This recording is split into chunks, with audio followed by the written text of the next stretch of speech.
Hello guys. Nandito ako sa lugar na to at look at my clothes. Look at that. And I wanna say something to you. Want to say na wait lang. The feeling of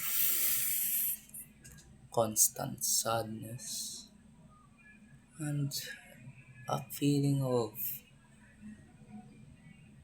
you can't do anything but to feel numb and sadness over from nothing.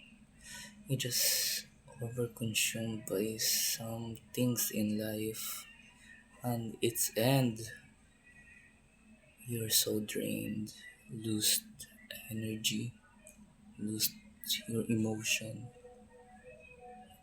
It's feel like you lose your feelings inside you, and I don't know. It feels mean, hollow, empty, and just droning sadness for no reason. Nang walang rason ay nararamdaman natin yung labis na sadness sa katawan natin, sa paningin natin at sa pag-iisip natin. And it's hard to be motivated pag bigla-biglang dumadating na bigla-biglang umabagsak yung pakiramdam at nagiging low yung emosyon natin. Hindi ko alam kung ano pero para sa akin, it's kind of hard to deal with. On my experience in life kasi, bigla-bigla na lang nangyari yan Bigla-biglang parang ayaw ko kumausap ng tao.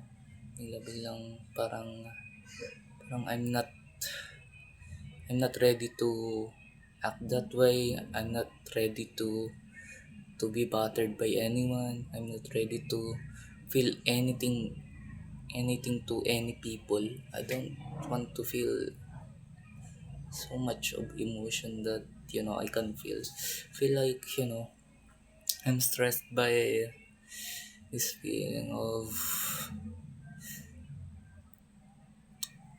droning in your own sadness and emotion, and it's yeah, ito ay talagang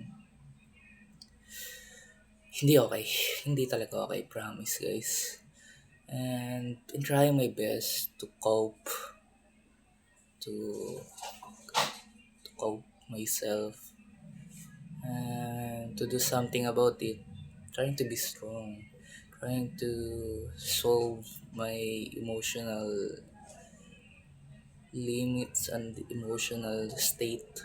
I want to fix all of that because no one can really fix anything instead of people that thinking na baka pwede nila ayusin o pwede nila ayusin o maintindihan kung ano yung emosyon na na-experience nila sa pang-araw-araw.